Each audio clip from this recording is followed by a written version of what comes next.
আমার ইমামে আলী মাকাম রাদিয়াল্লাহু তাআলা একদিন রাতের বেলাতে বাড়িতে বললেন, যেই সময় মদিনা শরীফের গভর্নর ছিল হযরত ওয়ালিদ বিন উকবা, সেই সময় আমার ইমামে আলী মাকাম বললেন, ওগো বেটা আলী আকবর, ও বেটা জয়নাল আবেদিন, ওগো আমার ভাতিজা আবুল কাসিম, একটা কথা শোনো।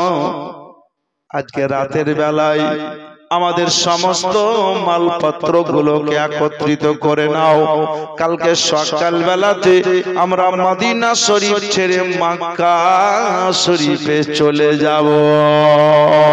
ও বাপজিরা, ভাইরা, মা বোনেরা গো, আমি ডাইরেক্ট কোনো উদাহরণ না দিয়ে, আউট কথা না বলে, দুনিয়াভি কোনো গল্প না বলে আমি আপনাদের সম্মুখে সুবহানাল্লাহ ডাইরেক্ট বক্তব্য শুরু করে দিয়েছি। একবার কথা শুনেন, জালসা জীবনী মিলাদ শুনতে গিয়ে হাসবেন কম, কাঁদবেন বেশি। কারণ জেনে রাখবেন, মনে রাখবেন, এক ফোঁটা যদি চোখের পানি ফেলে দিতে পারেন, ইনশাআল্লাহুর রহমান এই চোখের পানি ফোঁটাটা যদি আল্লাহ পাকের দয়া হয়, আমার নবীর যদি মায়া হয়ে যায়, এই পানির ফোঁটাটার কারণে জীবনের গুনাহকে আল্লাহ মাফ করে দিতে পারেন। ও মুসলমানেরা গো, কথাটা মাথায় রাখবেন। আমার ইমামে হুসাইন হযরতে আলী আকবর বড় ছেলেকে ডাকলেন, মেজো ছেলে হযরতে জয়নাল আবেদিনকে ডাকলেন, আর বললেন, শোনো বেটা, মালপত্র গুলোকে একত্রিত করে নাও, কালকে আমরা সকাল বেলাতে মদিনা শরীফ ছেড়ে মক্কা শরীফে যাব। আমার নানা মক্কা শরীফ থেকে মদিনা শরীফে হিজরত করে এসেছেন, আর আমি মদিনা শরীফ থেকে মক্কা শরীফে চলে যাব। আব্বা আপনি চলে যাবেন, তবে কিছু বলছেন। বললে, বেটা আজকে রাতের বেলাতে আমি বাড়িতে থাকবো না। আব্বা কোথায় যাবেন? বলে, রাতের বেলায় আজকে বাড়িতে আমি থাকবো না। কোথায় যাবেন আব্বা? বলে, রাতের বেলাতে অন্য কোথাও যাব না, পালিয়ে যাব না, তোমাদেরকে রেখে যাব না। হযরতে যায়নাব ইমামে হুসাইন রাদিয়াল্লাহু তাআলা আনহুর বোন, তিনি বললেন, ভাই আমাদেরকে রাতের বেলাতে রেখে আপনি কোথায় যাবেন? বলে, বোন রে, আমি কোথাও যাব না, শেষবারের মতো আমি আমার নানা রওজা শরীফটা জিয়ারত করে নিব। শেষবারের মতো আমি আমার মা খাতুনে জান্নাতের রওজা মোবারকটা জিয়ারত করে নিব। আমি আমার বড় ভাই হযরতে হাসানের রওজা খানা জিয়ারত করব। ওগো ওগো আসকানহার মুমিন মুসলমানেরা, আজকে যারা জালসা গাতে বসে নাই, বাইরে আছেন, আপনাদের মতো দুর্ভাগ্য লোক আর হবে না। আপনি হয়তো ভাববেন, এই বছর জালসায় বসবো না, আগামী বছর জালসাতে বসবো, আগামী বছর আবার জালসা শুনতে আসবো, বিরিয়ানি খেয়ে না খেয়েও বসবো। কিন্তু মাথায় রাখেন, আজকের জালসাটা আপনার জিন্দগির শেষ জালসা হতে পারে। বেরাদারান ইসলাম, আজকের জালসাটা আপনার জিন্দগির শেষ জালসা হতে পারে। ও আমার মা বোনেরা, বাপেরা, ভাইরা, কারণ কালকে সকালবেলা হওয়ার আগে পরে আপনি দুনিয়া ছেড়ে চলে যেতে পারেন। যখন নামাজ পড়বেন তো মনে করবেন এটাই জিন্দগির শেষ নামাজ। যখন বিদেশে যাবেন মনে করবেন এটা জিন্দগির শেষ যাওয়া। বিদেশে অনেকেই চলে যায়, কেউ ফ্ল্যাট থেকে পড়ে মারা যাচ্ছে, শহীদের দরজা পাচ্ছে।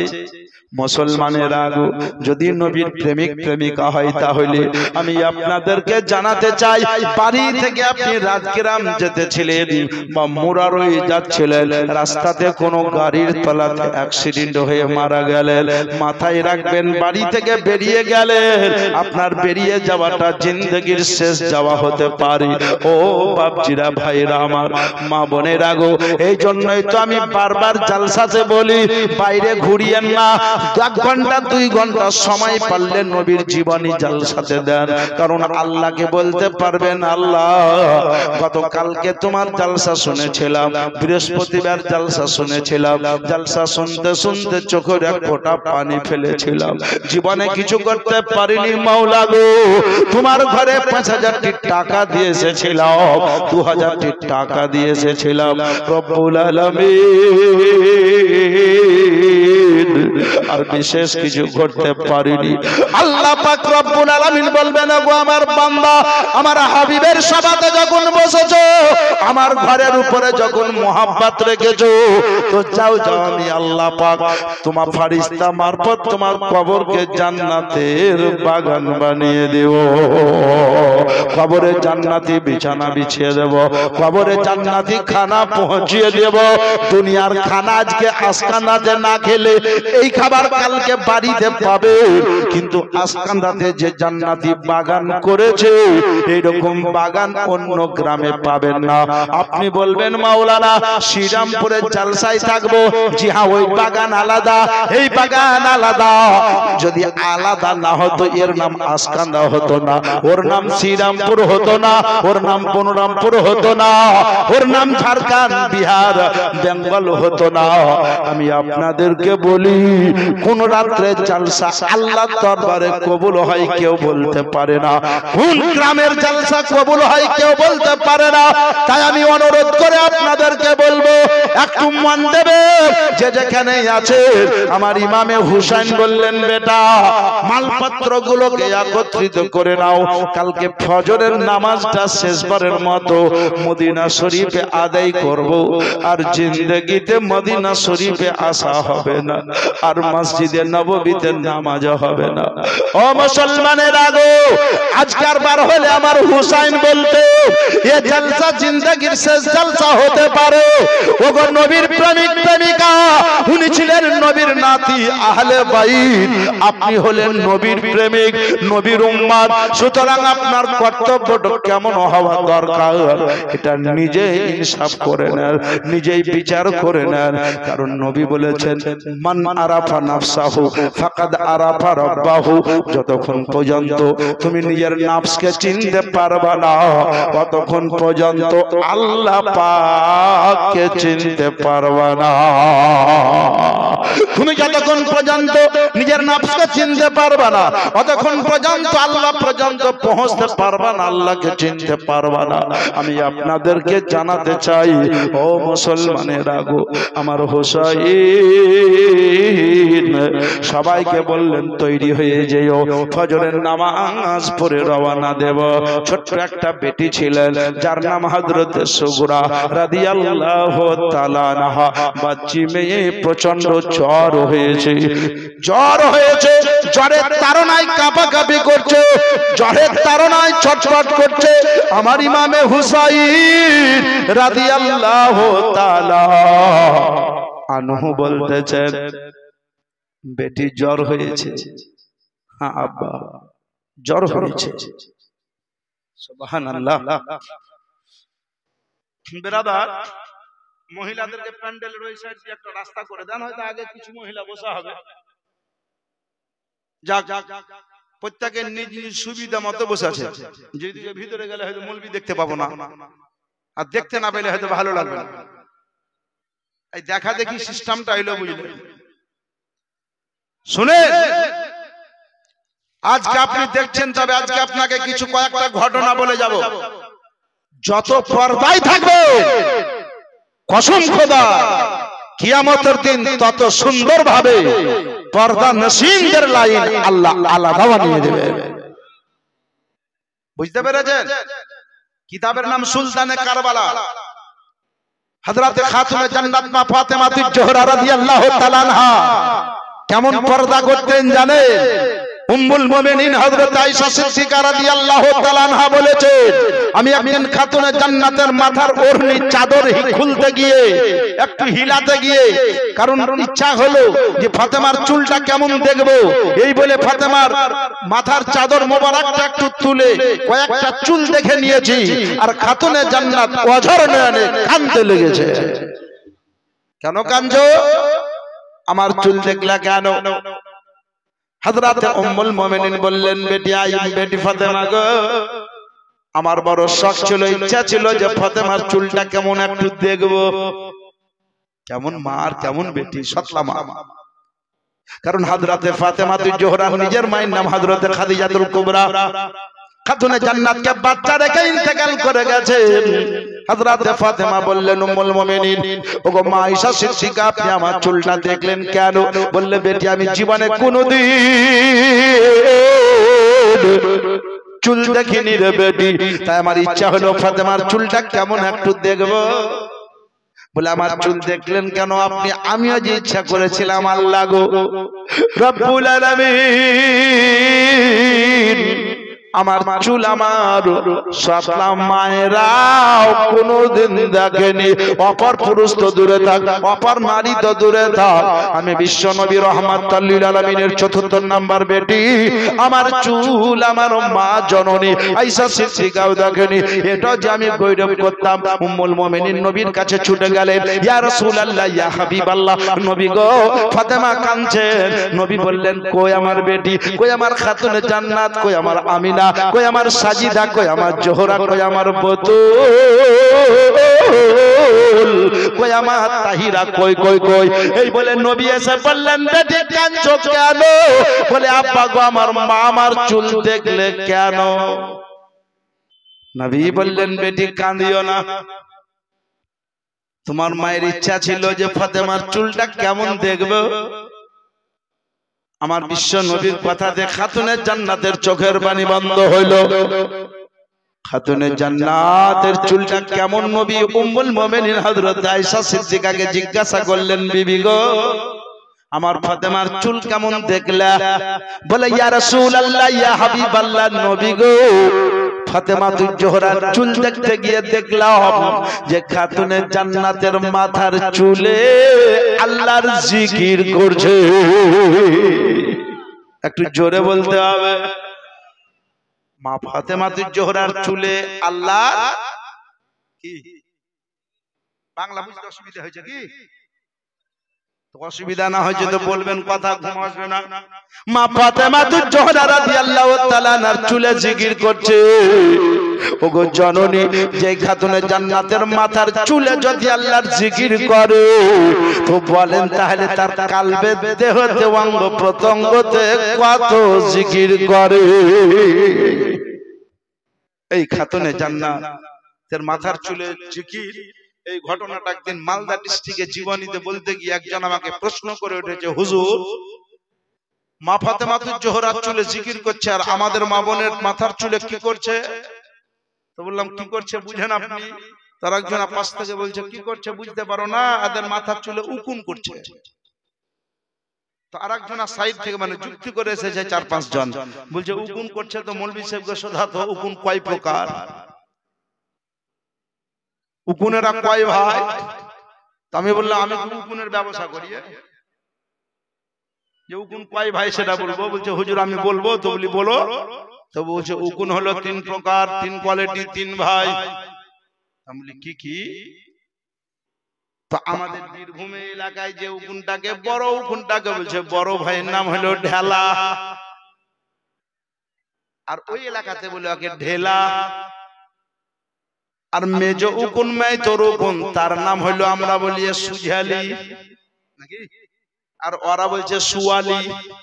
মালদা দিনাজপুর সব ভাষা এটা সুয়ালি। বলে হুজুর আরেকটা উকুন আছে ধানের ফুলের মতো সাদা সাদা মিহি মিহি, তার নাম হলো লিখি।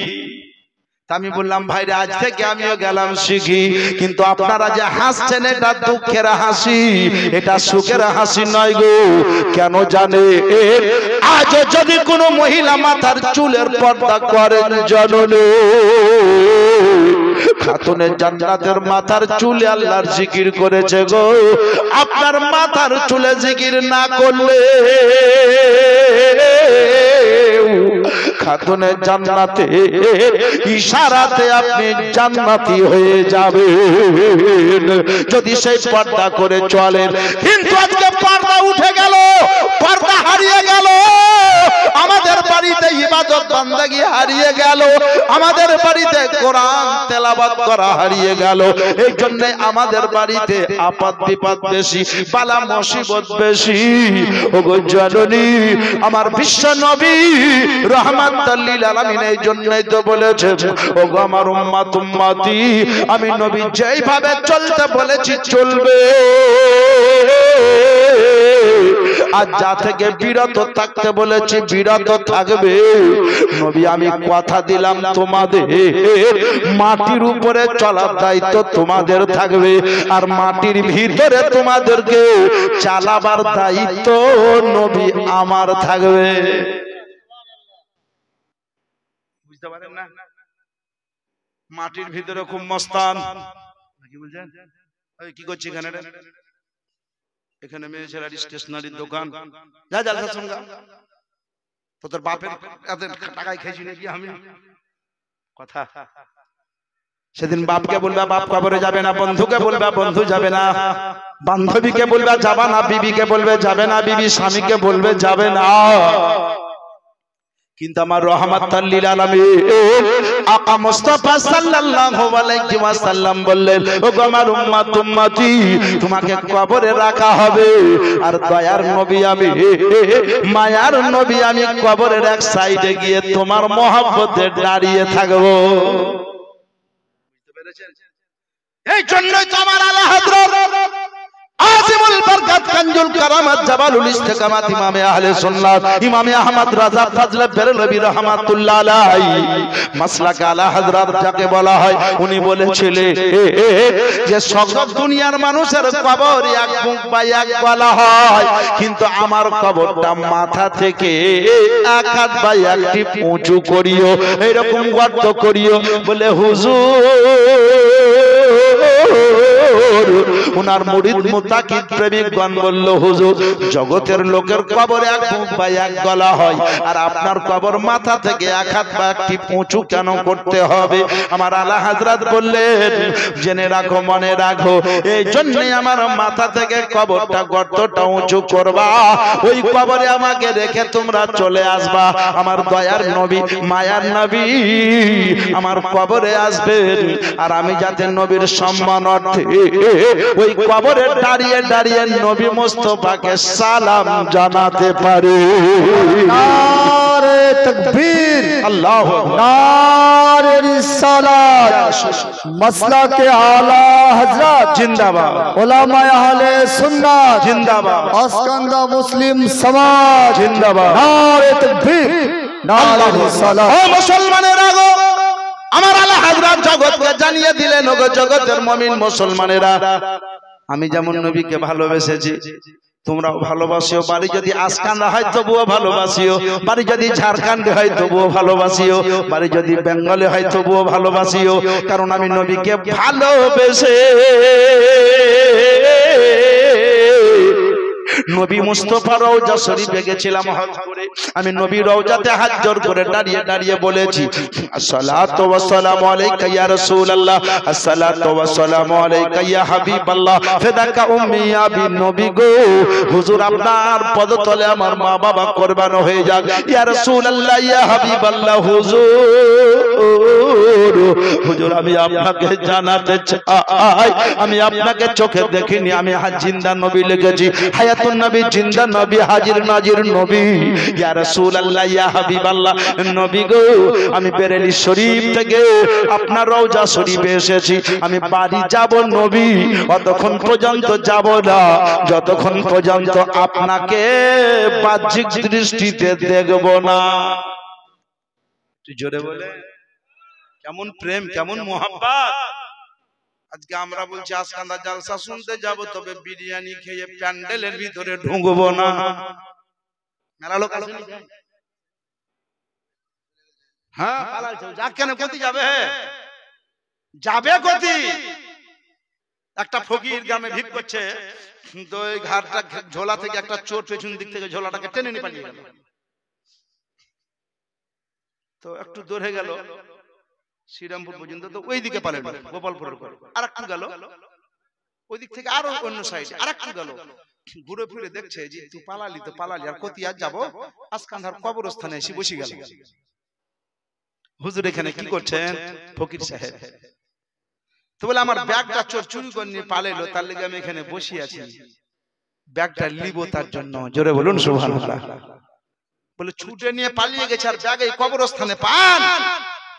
চিন্তা করলাম শ্রীরামপুরের দিকে পালালো, এই দিকে যদি যাই তো আমার ও আর একদিকে পালাবে, আর একদিকে যদি যায় তো আর একদিকে পালিয়ে যাবে, শেষমেশ ধরা যদি পরে থানা পুলিশ হবে। এই ঝামেলা ঝঞ্ঝট পার্টি পলিটিক্সের জামানায় কেউ ওর দিকে হবে, কেউ আমার দিকে হবে, ঝামেলায় ঝঞ্ঝট শুরু হবে। সুতরাং কোথাও যাব না, ওকে একবার না একবার এই কবরে আসতে হবে। এই জন্য পূর্বে কবরে বসে গেছি। আয় ওগো বিরিয়ানি খাওয়া মুমিন মুসলমান পুরুষ মহিলাগণ, আজ না হলেও কাল ধরা পড়বা। পুলসেরাতে রাস্তা যেদিন পার হতে পারবা না, চুল যাইতে মিহি, তারওয়াল যাইতে ধার, অমাবস্যা রাত যাইতে অন্ধকার, কমাবেশ 15 থেকে 30 বছরের পথ হবে। আসমান থেকে বিজলি বাজ পড়ে যত জলদি, তার আগে আপনাকে পার হতে হবে।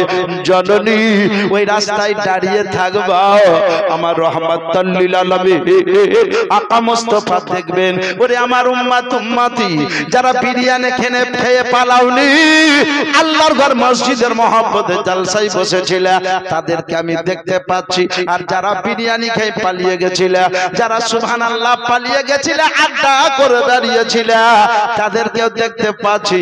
আয় রে আয় আয় আয় আমার প্রেমিক গুলো আয়। যদি তোর পার হতে অসুবিধা হয়, আমি রহমাতুল লিল আলামিন, আমি আমার রহমতি হাত কানা দিয়ে তোকে টেনে পার করে নিব। ও মুসলমানের আগো, সেই দিন যদি ভালাই চাহো, আজকে বিছানাতে শুয়ে গেল, বিছানা থেকে উঠে নবীর সভাতে আসো। আর সেই দিন যদি চাও চাহাবে হোক দেখা যাবে, তাহলে আরাম করো, নচেত প্যান্ডেল থেকে উঠে বাড়ি চলে যাও, অসুবিধা নাই। বক্তারা এসেছে, টাইম নি বক্তব্য দিবে, টাকা নিবে চলে যাবে। প্যান্ডেল বালা এসেছে, ভাড়া নিবে চলে যাবে। মাইক বালা এসেছে, ভাড়া নিবে চলে যাবে। কমিটি ক্যাশিয়ার সভাপতি সুবহানাল্লাহ, ইনারা খাতা কলম নিয়ে বসে আছেন, এত আই এত বাই চলে যাবে, সবাই চলে যাবে।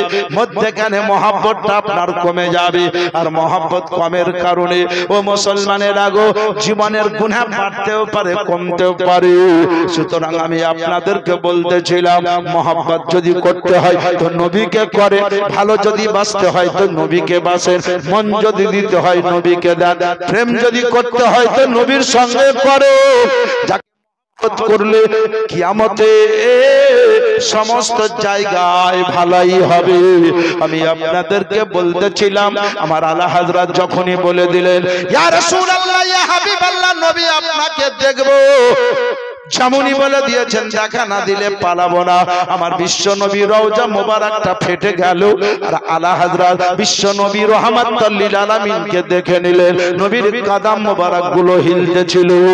আমার আলা হযরত পড়তে লাগলেন, চমকতু সে পাতে हैं सब पाने वाले, मेरा दिल भी चमका दे चमकाने वाले, तू जिंदा है वल्लाह, तू जिंदा है वल्लाह, मेरे चश्मे आलम से छुप जाने वाले। नबी তুমি জিন্দা জিন্দা। ওই প্রেম ওই মোহাব্বত নিয়ে যদি এগিয়ে আসেন, কসম খোদা ইহ জগতেও বেড়া পার হবে, পর জগতেও বেড়া পার হবে।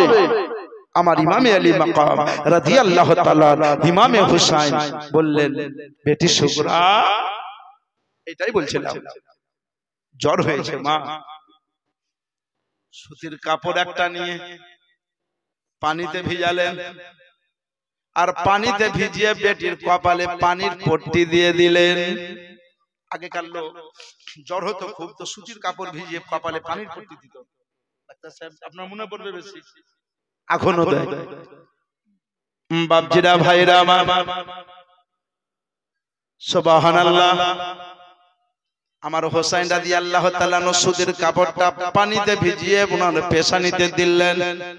হযরতে শুকরা বলছেন, আব্বা আপনি চলে যাবেন, বড় ভাইকে রেখে যাবেন না নিয়ে যাবেন? বলে, তোমার বড় ভাই আমার সঙ্গে যাবে, আর আমার বড় ভাই ইমামে হাসানকে তোমার কাছে রেখে যাব।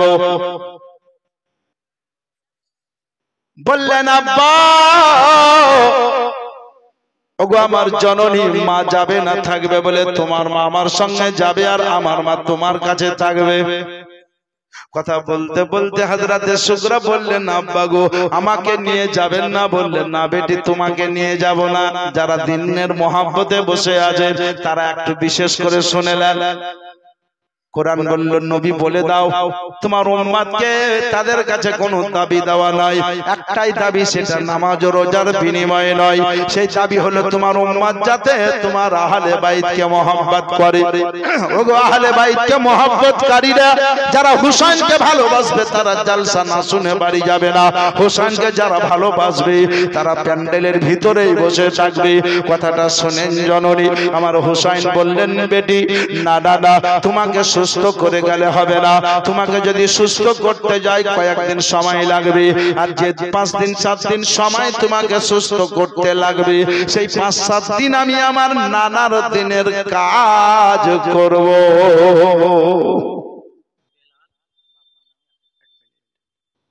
বেরাদার বললেন আব্বা তাহলে আমাকে নিয়ে যাবেন না? বললেন না। কেমন ভালো দেখেন বাপ আর বেটি। আপনার যদি চেন্নাইয়ের টিকিট থাকে রিজার্ভেশন এসি গাড়িতে, এসি বগিতে রিজার্ভেশন করা আছে, আর বেটি বা বেটা যদি অসুস্থ থাকে তো বলেন ছটফট করছে ছেলে, ছটফট করা বাচ্চাকে রেখে পালাবেন না, বাচ্চাকে আগে সুস্থ করবেন। কথা বলে টিকিট প্রয়োজনে ক্যান্সেল করবেন, বাচ্চাকে সুস্থ করবেন। আমার হোসেন বললেন না বেটি তোমাকে নিয়ে যাব না, সুস্থ করে যাব না। বলে আব্বা কেন নিয়ে যাবেন না?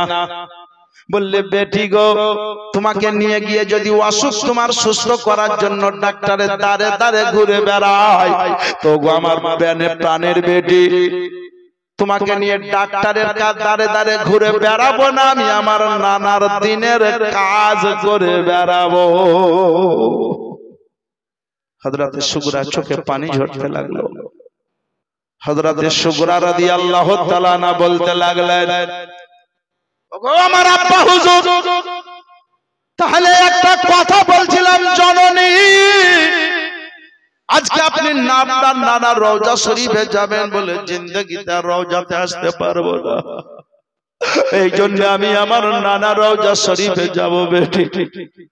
আর নানার সঙ্গে দেখা হবে কিন্তু রওজা শরীফে হাজিরি দিতে পারবো না, আর মসজিদে নববীতে নামাজ পড়তে পারবো না। বললে আব্বা গো আজকে রাতে আমাকে নিয়ে সুহাগ করে, আপনার সুহাগের কারণে হয়তো আমার অসুখ ভালো হয়ে যাবে। বললো বেটি গো আমি যেমন যেমন দিনের কাজ করব তেমন তেমন আল্লাহ পাক তোমাকে সুস্থতা দান করবেন। জোরে বলো। বেটিকে কত ভালোবাসছেন না, দিন ইসলামকে ভালোবাসছেন। আজকে আমরা ছেলে মেয়েকে বেশি ভালোবাসি না দিন ইসলামকে বেশি ভালোবাসি, এর প্রমাণ আমি আপনাদের কাছ থেকে নিব, এখনই নেব। তবে শুনেন জননী, হযরতে ইমামে হুসেন বললেন বেটি আমার ও সুগরা কাঁদিও না। বলে আব্বা গো আব্বা আপনি সুবহানাল্লাহ আমার দাদির কবর রওজাতে জিয়ারতে যাবেন। বলে আমি আমার মাকে বলে যাব তোমাকে রেখে গেলাম। ও বেটি যদি কোনো অসুবিধা হয় দাদি রওজা শরীফে গিয়ে আওয়াজ দিও, দাদি দাদি বলে সারা দিয়ে আওয়াজ করিও, নিশ্চয় আমার মা খাতুনে জান্নাত তোমার আওয়াজে সারা দেবে। ও বেটি সুগরা আমার নানাকে বলে যাব আমার নানা রওজা শরীফে গিয়ে আওয়াজ দিও। বললেন আব্বা গো কখনো নবী পাকের রওজায় যাব, কখনো দাদির রওজায় যাব, কখনো আমার বড় আব্বা ইমামে হাসানের রওজায় যাব, কখনো আমার ছোট আব্বা হযরতে মুহসিনের রওজায় যাব। আব্বা গো আমার একটা ছোট্ট ভাই দুধের শিশু হযরতে আলী আসগর যার সঙ্গে আমি খেলাধুলা করি তাকে আপনি সঙ্গে নিয়ে যাবেন। হ্যাঁ বেটি তাকে নিয়ে যাব। আমার ইমামে আলী মাকাম বললেন বেটি আমার আলী আসগরকে সঙ্গে নিয়ে যাব, কারণ আমার নানা আগেই বলে দিয়েছে আমার আলী আসগরের জন্য একটু পানি চাইতে যাব তো জালিমরা বিস্মাকা তীর মারবে, আমি দেখব আমার নানার উম্মতেরা কেমন করে আমার দুধের বাচ্চার কলেজাতে তীর মারতে পারে। ও বেটি শুভ্রা, চিন্তা করিও না মা, আমি তোমার দুধের ভাই আমার ছোট বাচ্চা আলী আসগার রাদিয়াল্লাহু তাআলা নুকে নিয়ে যাব। ওগো জননী, তখনই হযরতে শুভ্রা আব্বার গলা ধরে ধরে কেঁদে বলেছিলেন, আব্বা একটা কথা বলেন আব্বা জান। ওগো আমার প্রাণের আব্বা, আব্বা হুজুর একটা কথা বলেন, আপনার আমি বেটি, আপনি আমাকে কত ভালোবাসেন। হযরতে ইমামে হুসাইন রাদিয়াল্লাহু তাআলা আনহু বলেছিলেন, বেটি আমি তোমাকে খুব ভালোবাসি, খুব ভালোবাসি।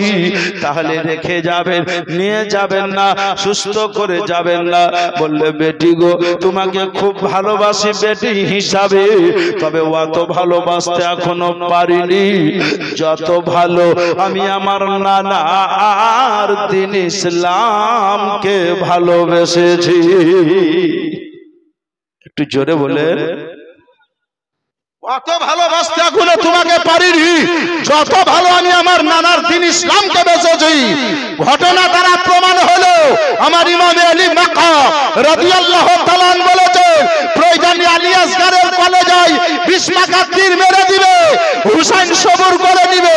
প্রয়োজনে আমার জুয়ান আলী আকবরকে টুকরো টুকরো করে দিবে, দ্বীনের জন্য শহীদ বরণ করবে, আমি হুসাইন সবুর করে নিব। আমার জয়নাল আবেদীন অসুস্থ খিমাতে সহ্য করে নিব, সব মেনে নিব। কিন্তু জেনে রাখো, মনে রাখো, আমার নানার উম্মতদের পরীক্ষা হুসাইন নিতে যাবে, আর হুসাইন নানার উম্মতকে পরীক্ষা দিতে যাবে। জোরে বলো। আজ ওই নবী মুস্তাফা সাল্লাল্লাহু আলাইহি ওয়াসাল্লাম বলেছেন, মান বানি লিল্লাহি মসজিদান ওয়া বানাল্লাহু লাহু বাইতা ফিল জান্নাত। নবী বলেছেন, যদি কোনো আল্লাহর বান্দা, আমার প্রেমিক প্রেমিকা আল্লাহর ঘর মসজিদ বানিয়ে দেয়, আল্লাহ পাক তার জন্য একটা জান্নাতের মধ্যে স্পেশাল ঘর বানিয়ে দিবেন।